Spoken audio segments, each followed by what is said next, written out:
If you've seen this video about the beginning of my freelance career and the problems that I faced there, surprise, surprise, I've made quite a few more since I've continued the journey. Hey, if you didn't know, I'm Lucas and I've been doing freelancing work for the past 5 years, probably some more than that. A couple of years ago, I was working at a marketing agency in Coeur d'Alene, Idaho. I was working my 9-to-5 there and wanted to start dipping my toes into more freelance work. When my wife and I moved back to Washington from Iowa, I found a few local businesses that were just steps away from where I was living, and they needed websites. These places were just using Facebook as their website to communicate to all of their customers and everything else, which is great, but you should really have a website, and if you don't know why, just take my word for it and just get one. I don't know what this was. I don't know what that was. You need more than just a Facebook page to communicate with your customers, clients, whatever business you're in. But this place had just a little Facebook page that had some pictures of their menu, and they really needed some help.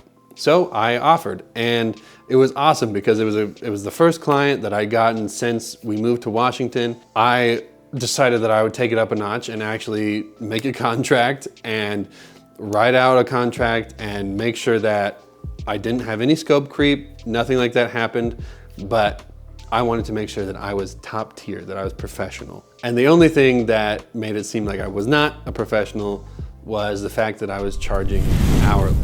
Now, if you've been in the freelancing space for, even 5 minutes, you'll probably hear something about scope creep, about hourly wages, and some other things that are pretty common topics in that community. I had heard that. I was just stoked that I had a client, someone that was actually paying for me to do something for them. This person was a mutual friend, but actually owned a brick and mortar business, so it wasn't just some online thing. Against all other creative advice, I was doing hourly work for this client.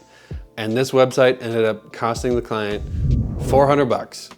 And if you don't know, that's not a lot for a website.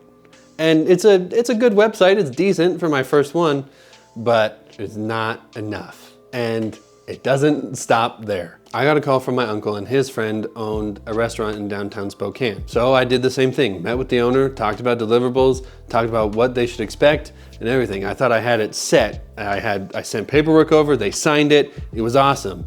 But I charged $65 an hour. That led to the total of the website being somewhere around $600. You can do the math, I tracked my time, but it was not enough for the caliber of the website. My process had changed from doing just a basic WordPress website to using a theme and a builder and everything else, but my pricing didn't change other than bumping my hourly rate. This went on for another couple of websites before I finally realized I was robbing myself of hundreds of dollars because I was pricing my work at an hourly rate rather than bidding for the whole project. Because if you're charging hourly for some creative work that you're doing, you're getting punished for doing it quickly. If I can make a logo in 5 minutes, but have all the knowledge of the last 10 years of designing logos, and I charge $100 an hour, then I'm only getting $100 for 5 minutes worth of work. That 55 minutes maybe saves some time, but I'm only getting $100 for a logo or a brand or whatever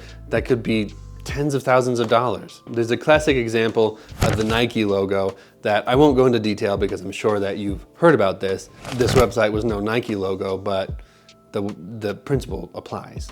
So rather than pricing your work at an hourly rate, charging and bidding for the whole project or a retainer or something else like that works so much better, and also guarantees income depending on how you charge the client. So if there's anything that you can take away from my mistakes, is that don't charge hourly for any kind of work, unless it's something like a revision or something like that. But at any rate, make sure that you get this into your contract also. Scope creep is a real thing and something that you don't want to mess with. I'm sure other people have gone through the same thing when they're just starting out in their freelancing business, but I just want to make sure that it doesn't happen to as many people as possible. So let me know if you've had any other situations like this or any stories that we have of maybe some freelancing fails. Let me know in the comments if you have any stories like this. I'd love to hear them and commiserate with you and see what you guys are doing now. And I will see you in the next one. I don't like the sign off. I don't like it.